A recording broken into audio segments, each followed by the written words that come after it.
नमस्कार दोस्तों, welcome on my YouTube channel economic classes. मैं हूं प्रेम ठाकुर। इस सीरीज में हम डिस्कस कर रहे हैं MCQ solution with complete explanation, जो बहुत ही इंपॉर्टेंट सीरीज आपके अपकमिंग एग्जाम्स के लिए है। आज की इस वीडियो में हम डिस्कस करेंगे एमसीक्यूज ऑन माइक्रो इकोनॉमिक्स। ये पार्ट 5 है माइक्रो इकोनॉमिक्स पर। इससे पहले हम 4 पार्ट डिस्कस कर चुके हैं। अगर आपने अभी तक वो वीडियो ना देखी हो तो ज़रूर उन वीडियो को देखें। और अगर आप मेरे चैनल पर नए हैं तो इस चैनल को सब्सक्राइब करिए और इस वीडियो को अपने दोस्तों तक ज़रूर शेयर करिए। चलिए शुरू करते हैं। पहला जो क्वेश्चन है वो है which is the shut down point of the firm. किसी भी फर्म का शट डाउन पॉइंट क्या होता है?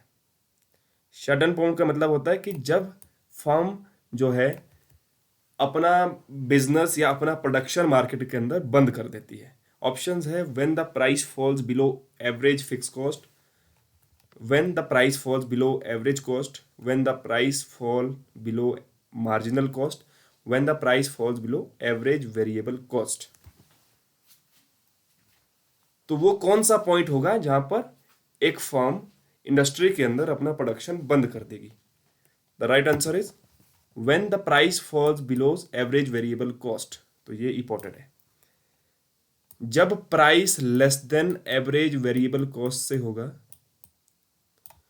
तो इस सिचुएशन में जो फर्म एक मार्केट के अंदर इंडस्ट्री के अंदर जो प्रोड्यूस कर रही है वो अपना प्रोडक्शन बंद कर देगी। एवरेज वेरिएबल कॉस्ट क्या है? एक जो वेरिएबल आउटपुट आप प्रोड्यूस कर रहे हैं उसको प्रोड्यूस करने के लिए जो आपकी कॉस्ट आ रही है,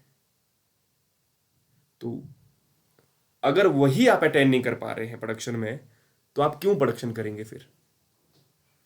तो आप डायग्राम में देख सकते हैं ये जो PW जो प्राइस है, ये प्राइस है जब average variable cost equal to price है।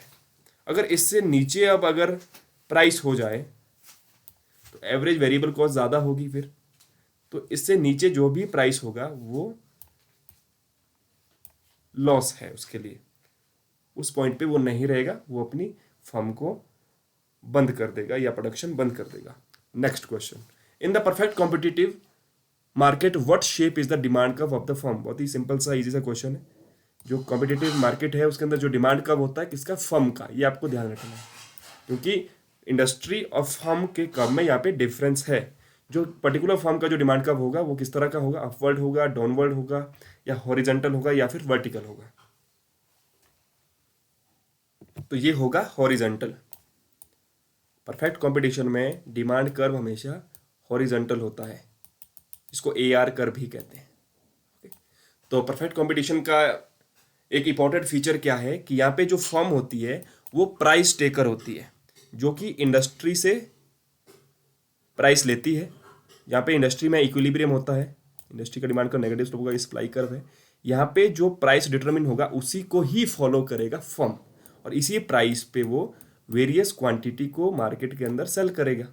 एक पर्टिकुलर फर्म होगा तो यहाँ पे प्राइस पे किसी तरह का कंट्रोल नहीं है फर्म का, प्राइस टेकर है, इसलिए उसका एवरेज रेवेन्यू और मार्जिनल रेवेन्यू बराबर होंगे, और एवरेज रेवेन्यू ही डिमांड कर्व होता है। तो ये हॉरिजॉन्टल होगा in case of perfect competition. Next question बहुत इंपॉर्टेंट क्वेश्चन है, मैथमेटिकल क्वेश्चन है। थोड़ी सा हमें यहाँ पे कैलकुलेशन करना होगा। टोटल कॉस्ट फंक्शन गिवन है, जो ये C फंक्शन है, this is total cost function 1/10 Q cube minus 3 Q square plus 50 Q plus 300, और मार्जिनल कॉस्ट दिया गया है। सॉरी, मार्जिनल कॉस्ट आपको फाइंड आउट करना है कब? जब क्वांटिटी 10 हो। C stands for total cost and Q is quantity. Quantity जब 10 हो तो मार्जिनल कॉस्ट क्या होगा ये फाइंड आउट करना है। तो ये कॉस्ट फंक्शन, जैसा क्वेश्चन में बताया है कि टोटल कॉस्ट फंक्शन है, आप मैंने मार्जिनल कॉस्ट को फाइंड आउट करना है। मैं आपको हिंट देता हूं, मार्जिनल कॉस्ट क्या है? First derivative of total cost है। आपने डिफरेंशिएट करना है टोटल कॉस्ट फंक्शन को, तो आप मार्जिनल कॉस्ट आपको मिल जाएगा। इसको कैलकुलेट करिए और इसका आंसर क्या होगा। जब हम इसको कैलकुलेट करेंगे तो हमारे पास जो राइट आंसर होगा वो होगा 20। क्वांटिटी 10 पे मार्जिनल कॉस्ट होगा 20। चलिए देखते हैं कि कैसे इसको सॉल्व करना है। तो टोटल कॉस्ट फंक्शन है, इसको हम डिफरेंशिएट करेंगे, क्यों? मार्जिनल कॉस्ट को फाइंड आउट करने के लिए। तो जब हम इसका डिफरेंशिएट करेंगे विद रिस्पेक्ट टू क्यू, तो ये हो जाएगा डिफरेंशिएशन जब होगा तो 3 मल्टीप्लाई हो जाएगा कांस्टेंट में, कांस्टेंट इज 1/10। ओके, अब 3 जब बाहर आएगा, ये पावर जब ये सामने आ जाती है ना, स्केलर बन जाता है, तो और यहाँ पे -1 हो जाता है। अगर आपने डिफरेंशिएशन पढ़ा होगा, जो आपको रूल्स पता है, तो 3 - 1 2 रह गया। अब क्यू स्क्वेयर ही रह गया हमारे पास यहाँ पर। आगे माइनस है, माइनस, तो 3 तो एज इट इज रहेगा, कांस्टेंट का डिफरेंशिएशन कांस्टेंट ही रहेगा। ये क्यू स्क्वेयर है, Q2 नहीं है, क्यू स्क्वेयर है। तो क्यू स्क्वेयर क्या हो जाएगा, 2 मल्टीप्लाई हो जाएगा 3 के साथ, और यहाँ पे 2 - 1 हो जाएगा, तो ये 1 होगा, उसको लिखने की जरूरत नहीं, सिर्फ क्यू ही हम लिखेंगे। तो ये क्यू है, 3 × 2 क्यू हो गया, plus 50 as it is constant है। जो क्यू है, जब आप इसके डिफरेंशिएशन करेंगे विद रिस्पेक्ट टू क्यू, तो ये 1 हो जाएगा। तो 50 × 1 1 लिखने की जरूरत हमें नहीं, 300 कांस्टेंट, तो ये 0 हो जाएगा। ओके, तो चलिए इसको सॉल्व कर लेते हैं। जब हम इसको सॉल्व करेंगे तो ये 3/10 क्यू स्क्वेयर हो जाएगा, -3 to 6 क्यू हो जाएगा। चलिए मैं लिख देता हूँ, 3/10 क्यू स्क्वेयर -6Q प्लस 50। तो ये क्या है, नथिंग बट मार्जिनल कॉस्ट। जब हमने इसको डिफरेंशिएट किया तो ये हमारे सामने आ गया मार्जिनल कॉस्ट, MC। ओके, कुछ पेन अच्छी तरह से लिख नहीं रहा है। तो हमको क्या फाइंड आउट करना है कि क्वांटिटी जब 10 होगी, Q इज क्वांटिटी या फिर आउटपुट है, तब मार्जिनल कॉस्ट कितना होगा। बहुत सिंपल है, हम Q की जगह क्या करेंगे, इसकी वैल्यू को सब्स्टिट्यूट कर देंगे। जहाँ जहाँ Q है वहाँ हम क्या करेंगे, 10 को सब्स्टिट्यूट कर देंगे। तो ये क्या हो जाएगा, यहाँ क्यू स्क्वेयर है, यहाँ 10 का स्क्वेयर हो जाएगा, जो कि 100 के बराबर होता है। 10 का स्क्वेयर इज इक्वल टू 100। यहाँ पे Q है तो ये 10 हो जाएगा। ओके, इस तरह से इसको सिंप्लीफाई हम करेंगे। 0 से 0 कैंसिल, 100 था तो 10 रह गया, ये 30 रह गया यहाँ पर। 30 माइनस ये कितना हो गया, 6 × 60, आगे प्लस 50। अब देखो, प्लस वाले एक तरफ करो, माइनस प्लस वाले है 50 + 30, ये हो गया 80। 80 माइनस 60, तो 80 - 60 इज इक्वल टू 20। तो क्लियर है, आपको समझ आ गया होगा कि हमने इसको किस तरह से सॉल्व किया। टोटल कॉस्ट फंक्शन दिया था, हमने मार्जिनल कॉस्ट फाइंड आउट करना था, जो कि फर्स्ट डेरिवेटिव है टोटल कॉस्ट फंक्शन का। तो जब हम इसको डिफरेंशिएट किया तो मार्जिनल कॉस्ट फंक्शन आ गया, और उसमें हमने क्यू की वैल्यू को पुट किया। सिंपल, क्यू की वैल्यू जब पुट की तो हमारे सामने मार्जिनल कॉस्ट की वैल्यू आ गई, जो है 20। Next question, which amongst the following market form lead to most efficient allocation of resources.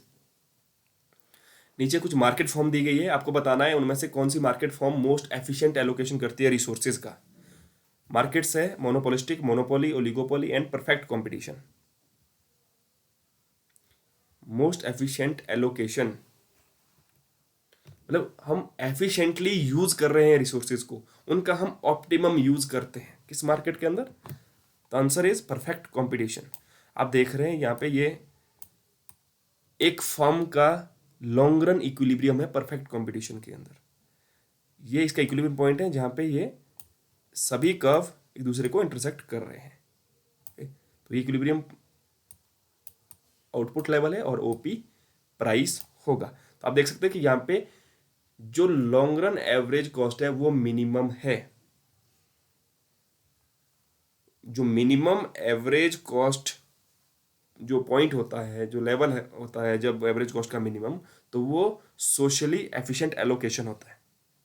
वहां पर हम फुली यूटिलाइज कर लेते हैं रिसोर्सेज को, जिसको सोशल एफिशिएंट एलोकेशन भी कहते हैं रिसोर्सेज का। Is it clear. इसके बाद अगर हम देखें तो LAC कर्व जो है वो अपवर्ड स्लोपिंग है, मतलब उसमें इंक्रीज हो रहा है।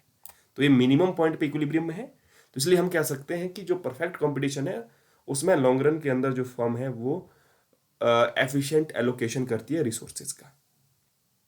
Is it clear. Which of the following statement about firms in different type of market is false? नीचे कुछ स्टेटमेंट्स दी गई है, कौन सी स्टेटमेंट्स रिगार्डिंग मार्केट फॉल्स है। पहली स्टेटमेंट है, a perfect competition has no influence over the price of its product. A monopolistic competition में engage in non price competition. Option C, an oligopolist may monitor the prices and products of all the other firms in the market। D है, monopolist must be a large firm.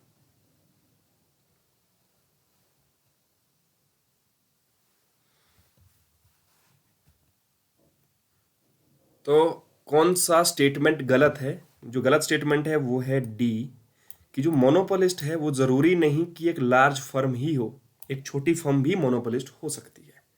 तो बाकी अगर हम statements पढ़ेंगे तो वे सभी सही है। जैसे परफेक्ट कॉम्पिटिटर का यहाँ पे जिक्र हुआ है कि उनका कोई भी इन्फ्लुएंस नहीं होता है प्राइसेस पे, ये सही है।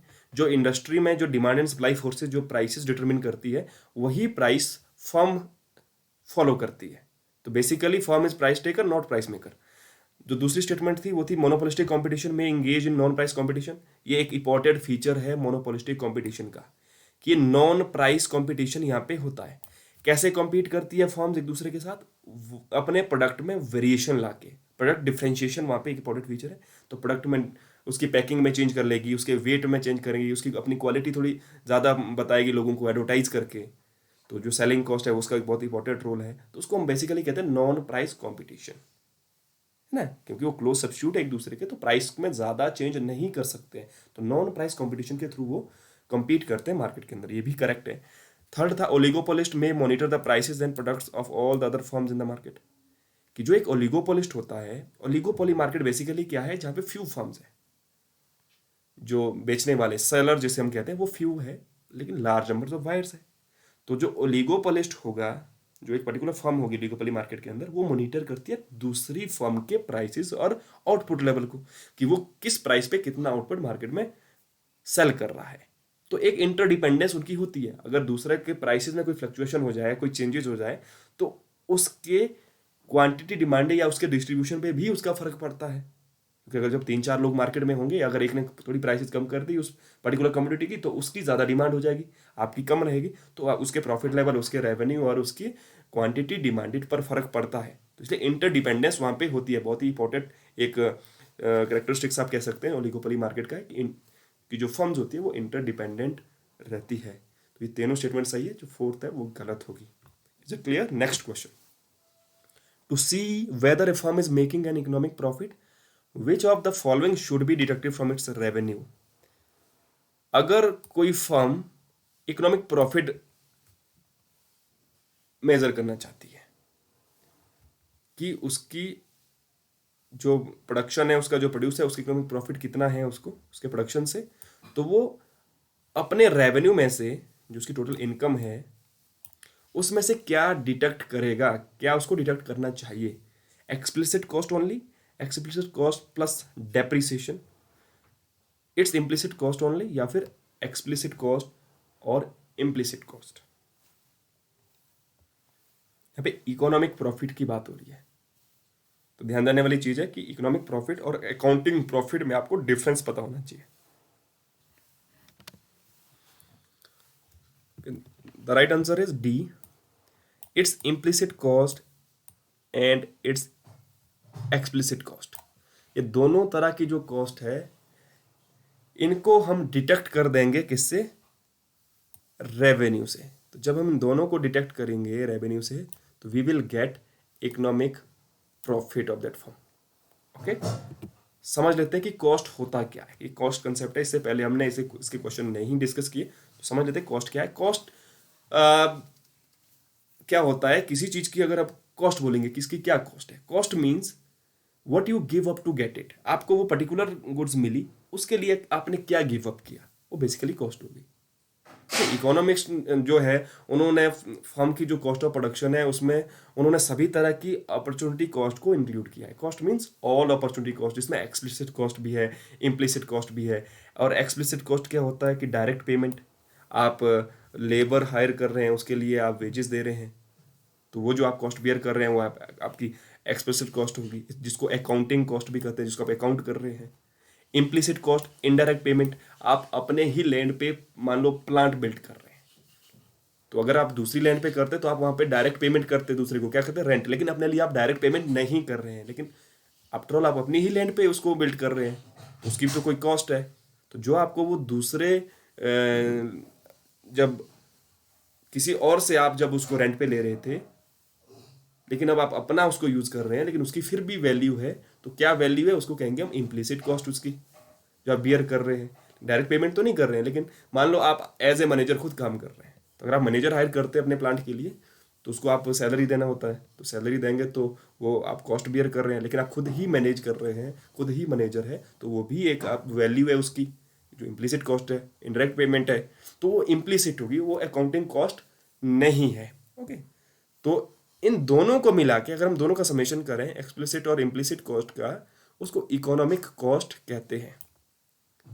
और तो इकोनॉमिक प्रॉफिट क्या होगा फिर? अगर ये इकोनॉमिक कॉस्ट है तो हम इकोनॉमिक प्रॉफिट कैसे कैलकुलेट करेंगे कि टोटल रेवेन्यू में से हम टोटल कॉस्ट को डिडक्ट करेंगे। Total cost means economic cost को डिडक्ट करेंगे, जो कि एक्सप्लिसिट प्लस इम्प्लिसिट कॉस्ट है।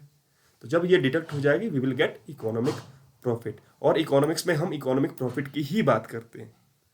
तो अगर हम अकाउंटिंग प्रॉफिट फाइंड आउट करना चाहते हैं तो सिर्फ हम एक्सप्लिसिट कॉस्ट, जो हम अकाउंट कर रहे हैं, जो हम डायरेक्ट पेमेंट्स कर रहे हैं इन द प्रोडक्शन प्रोसेस, और जो हम एक्सप्लिसिट कॉस्ट के तौर पर बियर कर रहे हैं, उसको डिडक्ट कर लेंगे तो we will get accounting profit.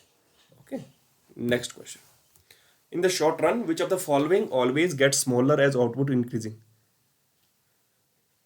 नीचे ऑप्शन दिए गए, आपने बताना कि शॉर्ट रन के अंदर कौन सा बेसिकली इसमें कॉस्ट है, कौन सी कॉस्ट ऐसी है कि जो आउटपुट के बढ़ने के साथ कम होती रहती है। Average fixed cost, average variable cost, short run average cost, या फिर short run marginal cost.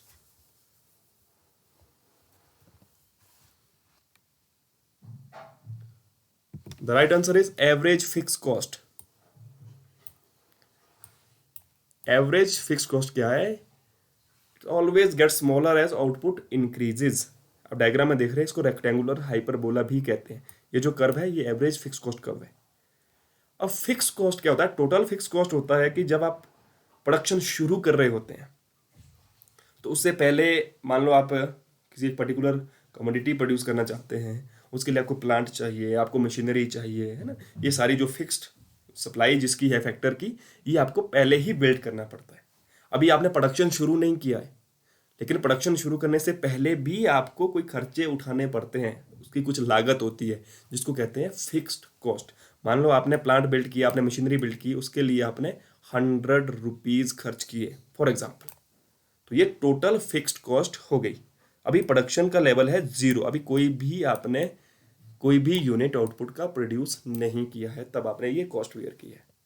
Okay, अब जैसे आप प्रोडक्शन शुरू करते हैं, मान लो आपने एक कमोडिटी प्रोड्यूस की, तब आपकी कॉस्ट 100 ही रहेगी। दो यूनिट किसी कमोडिटी के प्रोड्यूस किए तो अब ये डिवाइड हो गई 2 में, तो 50 हो गया। फिर आपने 3 कमोडिटी प्रोड्यूस की, फिर आप उसको 3 में डिवाइड करेंगे तो ये 33 रह गया। 4 कमोडिटी करेंगे तो 25 के आसपास कॉस्ट रह जाएगी पर यूनिट की। Per unit cost means average fixed cost की बात हो रही है। तो जब आप 5 यूनिट उसके प्रोड्यूस कर लेंगे तो फिर वो 20 पे, आप मान लीजिए अब 10 यूनिट आप प्रोड्यूस कर रहे हैं उस पर्टिकुलर कमोडिटी के, तो अब ये डिवाइड हो गया 10 तरफ आपकी फिक्स कॉस्ट, तो ये ₹10 रह गया पर यूनिट ऑफ कॉस्ट।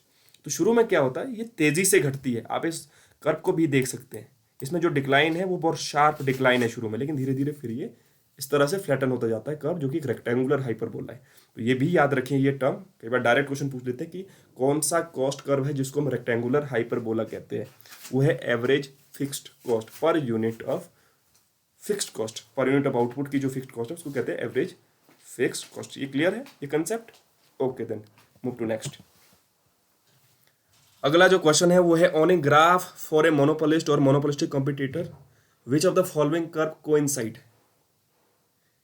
वो कौन से कर्व्स है या ये कौन सा कर्व है जो मोनोपोली और मोनोपोलिस्टिक के केस में कोइंसाइड होता है? दोनों मार्केट के अंदर एक ही कर्व होता है वो। Demand and average revenue curve, demand and marginal revenue curve, average revenue and marginal revenue curves, या फिर demand average revenue marginal revenue curves. इन दोनों मार्केट के केस में या इन दोनों फर्म के केस में, चाहे मोनोपोलिस्ट हो या मोनोपोलिस्टिक है, वो एक ही रहेगा।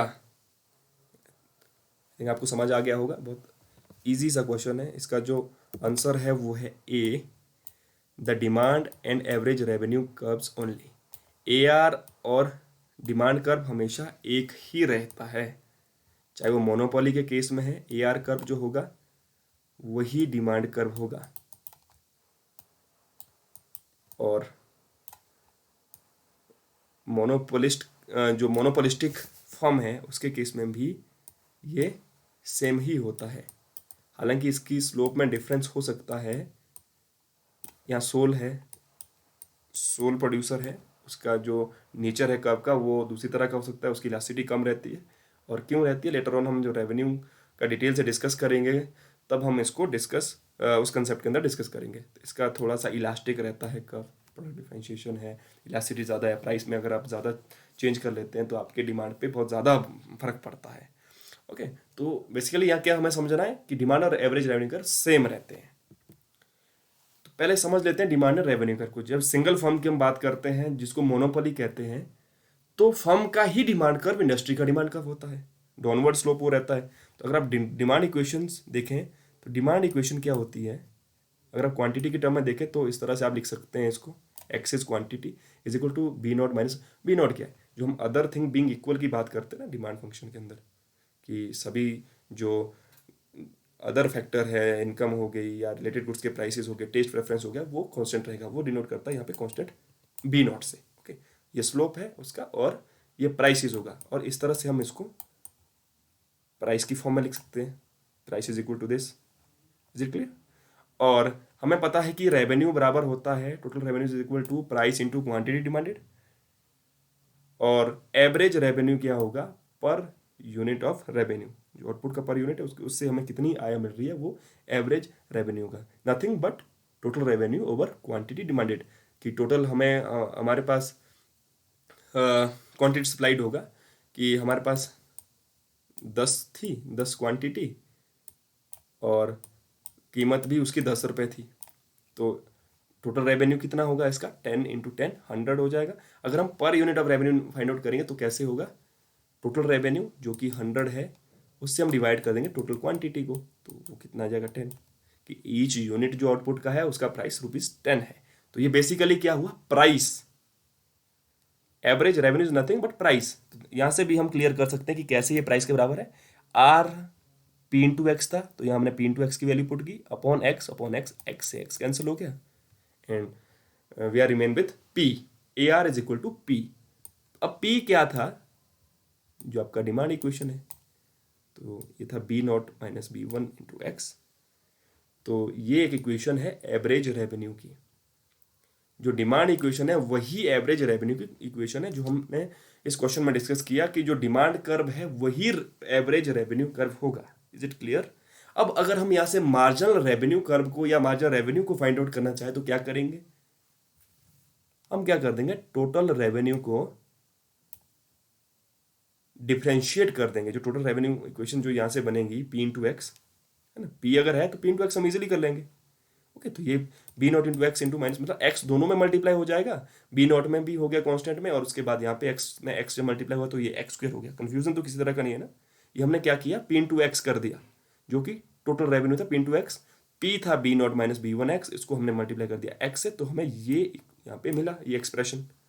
तो इसको डिफ्रेंशिएट करेंगे, जो हमने किया भी था एक न्यूमेरिकल में, कि फर्स्ट डेरिवेटिव जब हमने इसका किया तो हमें क्या मिला एम आर, तो इसी को हम डिफ्रेंशिएट कर रहे हैं विद रिस्पेक्ट टू एक्स।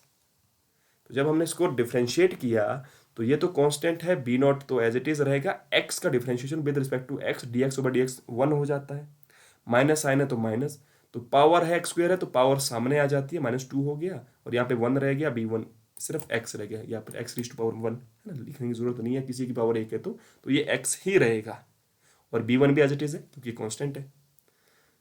तो ये इक्वेशन जो है, और ये जो एवरेज रेवेन्यू की इक्वेशन है, इसमें डिफरेंस देख लीजिए क्या है, B not minus B one X है, ये B not minus two B one X है, तो -2 है, मतलब 2 टाइम लेसर है इससे, ये इसका जो स्लोप है बी वन वो 2 टाइम लेसर है एवरेज रेवेन्यू के स्लोप से। तो एवरेज रेवेन्यू क्या था, डाउनवर्ड स्लोप था, जो डिमांड इक्वेशन थी एक डाउनवर्ड स्लोप कर्व था, ये कर्व, यही डिमांड कर्व और यही एवरेज रेवेन्यू कर्व था। तो अगर ये एवरेज रेवेन्यू कर्व है, जो एमआर कर्व होगा वो इससे 2 टाइम लेसर होगा स्लोप में, और सेम होगा नाउन और डाउनवर्ड स्लोप, तो ये एमआर कर्व होगा। तो समझ आ रही है आपको इसके पीछे की कहानी क्या है, इन दो कर्व के पीछे की? क्लियर है? चलिए नेक्स्ट क्वेश्चन कर लेते हैं। If firm average fixed cost is 20 at 6 units of output, what will be at 4 unit of output. किसी फर्म की एवरेज कॉस्ट दी गई है जो कि 20 है 6 यूनिट ऑफ आउटपुट में, what it will be at 4 unit of output. बहुत सिंपल है, जल्दबाजी में नहीं करना है क्वेश्चन, पहले समझिए कि बात हो रही है एवरेज फिक्स्ड कॉस्ट की। Average fixed cost is nothing but पर यूनिट ऑफ आउटपुट कॉस्ट। तो अगर वो ₹20 है तो इसका मतलब 6 यूनिट की 20 है, एवरेज, टोटल नहीं है। तो 6 यूनिट की टोटल कितनी होगी फिर? अगर 20 एक की है तो 6 की कितनी होगी? 20 × 6 विच इज इक्वल टू 120। तो ये आ गया टोटल फिक्स कॉस्ट 120। अब हमने फाइंड आउट करनी है 4 यूनिट की कितनी होगी। तो एवरेज वेरिएबल कॉस्ट क्या होती है? Total fix cost divided by quantity. Total fix cost 120 है, डिवाइड कर देंगे 4 से, 120/4 जो कि इक्वल टू कितना होगा? 30। The correct answer is ₹30। Clear? तो ये कुछ मैथमेटिकल क्वेश्चन हमने 2-3 क्वेश्चन इसमें डिस्कस किए जो बहुत ही इंपॉर्टेंट है। और जैसा मैं बार बार कहता आ रहा हूँ कि ये जो सीरीज है ये आपके लिए बहुत इंपॉर्टेंट है, क्योंकि इसमें हम MCQs है वो प्रैक्टिस कर रहे हैं। इसमें आपका जो अभी तक आपने अंडरस्टैंड किए चीज़ें वो आपकी प्रैक्टिस हो जाएगी, और साथ ही साथ जो प्रीवियस ईयर क्वेश्चंस है वो भी मैंने इसमें इंक्लूड किए हैं। सब्जेक्ट वाइज है, सभी जो 10 के 10 यूनिट्स है वो हम यहाँ पे कवर करने वाले हैं। तो हो सकता है एग्जाम में ये डायरेक्ट क्वेश्चन ना आए, है ना। ऐसे चांसेस बहुत कम रहते हैं कि previous year question paper exam में नहीं आते, लेकिन कंसेप्ट जो है वो रिपीट होते हैं। तो हम डिटेल एक्सप्लेनेशन के साथ इसको डिस्कस कर रहे हैं। उससे फ़ायदा क्या है, इससे रिलेटेड जो क्वेश्चन है किसी भी तरह का एग्जाम में रहता है तो वो हम ठीक करके आए। ओके, आई होप आपको ये वीडियो बहुत वैल्यूएबल होगा। अगर आप मेरे चैनल पर नए हैं तो एक बार चैनल को सब्सक्राइब करिए और बेल आइकन को दबाएं ताकि आपको जो भी मैं नई वीडियो अपलोड करूंगा उसकी अपडेट मिलती रहे।